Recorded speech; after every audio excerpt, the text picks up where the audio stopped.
Well, Graham, sort of a first run out, sort of, you've had a chance to look at film, digest everything. Just what are your final thoughts on your debut? There's some good things and lots of things to clean up. I think that, the most important thing is we gotta be better just at the details and understanding our job and doing our job and not trying to do too much. I think that's when we got in trouble more than anything, was where we either got sloppy in the details or try to do too much. And I think sometimes, like in a first game, that's the case. But they just got to trust it and do the job. And like I said, know that their job's enough. And then if they do that, I think we'll be all right. And so, like I said, there's some good, plenty of bad that we got to get better at, that we'll work on. And like I said, hopefully we make leaps from game 1 to game 2 and then continue throughout the season to improve. Obviously, one of the bads was short yardage situations, trying to get 1 or 2 yards. How do you get better there? And, you're going to have to be able to run the ball to win games. So. For sure. And we got to be better in short yardage situations. That's no question about it. And I think that probably one of the biggest, because if you look at a lot of the stats that tell you like wins and losses, we won in a lot of those categories. But I think the biggest gap where we got beat that probably was the difference in the game was the third downs. We didn't stay on the field, and they did a decent job staying on the field. And so when that happens, I think at the end of the day, the gap in that third down margin was so big, it ended up costing us. And so you got to be better in short yard situations. It's got to be something we emphasize and improve in practice, and so that'll be obviously something that we got to improve in. Or that we got to improve at, and something that we'll work on obviously this week. How did you assess Hudson Card's debut? I thought he did a pretty good job. I think he did a lot of good things. Like I've said since I've been here, Hudson has a chance to be really special. And I think that the key for him is just, like, to me, he's going to be one of the best players on the field every single Saturday, and he's got to just believe that and know it and go do it. And so, it was a first for obviously everyone, and his first start here. Like I said, he did a lot of good things. He gave us a chance to move the ball a lot. A couple times he had some guys open and kind of got hit, or I think he hits a couple more big plays. But other than that, like I said, I thought he moved the unit pretty well. I felt like, as a unit as a whole, we kind of got in a lull in the third quarter. It felt like that we can't have. And other than that, did some good things. Just got to stay on the field in the third down. How much did you miss Garrett Miller? The crazy thing is, since I've been here, I haven't really got to see what Garrett. You see Garrett on tape, and we'd obviously love to have him, and he's working his tail off every day to be back. So that'll obviously be a great added bonus when we get him. Seems like this offense is predicated on big playmaking ability. You get an 84-yard touchdown first series. How explosive is this offense when you get guys like Tracy, like Dion, going a little bit, and 35 points, you hope to win the game. Yeah, Dion, made some really big plays. So that was great to see, and we've seen that all camp. But you want to see it on, that, man, he's made a lot of explosive plays this camp. But it's good to see it happen on the game for him. You know what I mean? And so I think that it builds confidence in him and the whole group. That it just confirms what we've seen all camp, is that he's an explosive athlete. And the crazy thing is, I think there were a lot. He had an opportunity for other ones that we just had missed opportunities on. Like the small details ended up getting us. A couple times on splits or kind of miscommunication with him and Hudson, or there's probably a couple more big plays for him out there. Tracy obviously made some huge plays. His touchdown run is 1 yard, but it was a heck of a run to get a yard.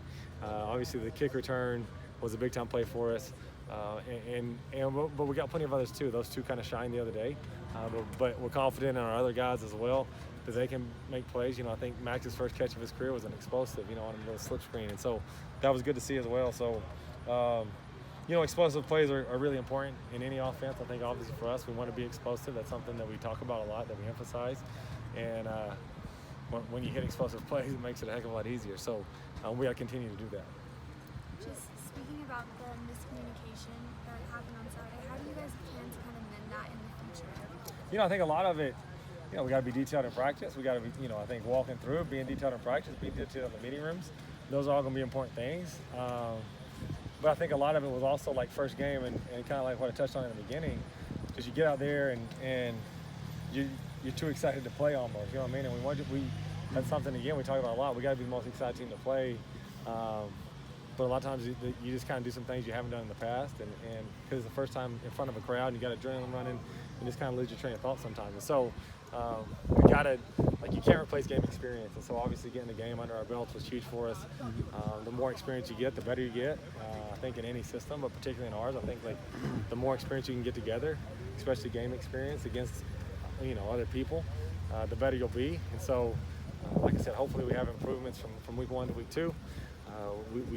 We should be a much cleaner, much better team, and like I said, hopefully like kind of those first game jitters and mistakes get out of the way, and we can settle in and do some special things. I know you don't want your quarterback taking hits, but can Hudson trust his legs a little bit more in some situations? Yeah, I think he did it. I think with his legs, he just has to run forward. The other day he got to run sideways sometimes, almost got killed. That's what I told him, run forward, and then we'll figure out the rest later. But no, he's a great athlete, and I think those legs will be an asset for us throughout the year. He made some good runs for us the other day, and that's something I think he can continue to do and continue to help us with. I think Devin had just about all of his rushing yards in the second half.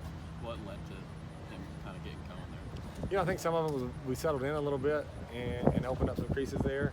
You got some opportunities, made some guys miss, and I think that running back, like any position, like as you kind of get into a game, you kind of get a hot hand at times. You know what I mean? Like he's just and like I said, any game, any position, it doesn't matter if basketball, football. Like after a while, you hit one, all of a sudden you kind of get a hot hand and get to playing at a really high level. And I think it might have been the first play of the second half. We handed it to him, and he only got 7, but he kind of made a guy miss in the hole, get 7 or 8 yards, and then from there, it felt like every time you handed it to him, he was doing good things. So that was great to see. When you decided to go for it on 4th down, is that a feel for just the situation, or is it? I mean, I'm sure you and Coach Walter kind of mulling over what the possible scenarios are of getting it and not getting it. So. Oh, for sure. But at the end of the day, like Walt makes the final decision on whether we're going for it or not. I'm glad he doesn't leave it up to me, or I'd always say go, right? Like I'm an offensive guy, but no, we have the discussion. Obviously, we have a lot of analytics to kind of give you, unemotional information that helps with that as well. But I think that we discuss it and understand. I mean, obviously as a team, understand what it means if you get it, what it means if you don't get it, and I think our job as an offense is to have a plan, and any time that he gives us that opportunity, more times than not, we got to go convert that and make him right. What are some of the potential challenges you see against Virginia Tech this coming week? I think they're a sound group. Obviously, the head guy has been a great defense coordinator for a long time. The defense coordinator is a heck of a coach. So, obviously, I think that the defense is probably, an emphasis for them. They do a great job with it. We're going into it'll be our first road game, and so dealing with crowd noise, and they have a heck of an environment. We went last year. It's a fun place to play with a great crowd, and so all those things will be new. But I think like I said, like we got to go out there and do our job and make sure we do it at a high level, and the details got to be right. Like whether it be splits, whether it be routes, whether it be route depths, whether it be offensive linemen up front, being on the same page, communication. Like if we just go do our job, I think that we'll give ourselves a chance to move the football and score points every week. But that's got to be the emphasis. And it doesn't, like I said, when you go, if it's the first game, you got to do it well. And if you don't, you're going to make a game tight, and it can go either way. I think the same thing on the road. Like it's our first road game. We still got to go focus and do what we do. You know what I mean? We still got to focus on like, hey, if we line up in the right places, we do the right thing, we're going to give ourselves a chance to move the football and score points. We just got to make sure that we're locked in and doing our job at a high level. Anything else?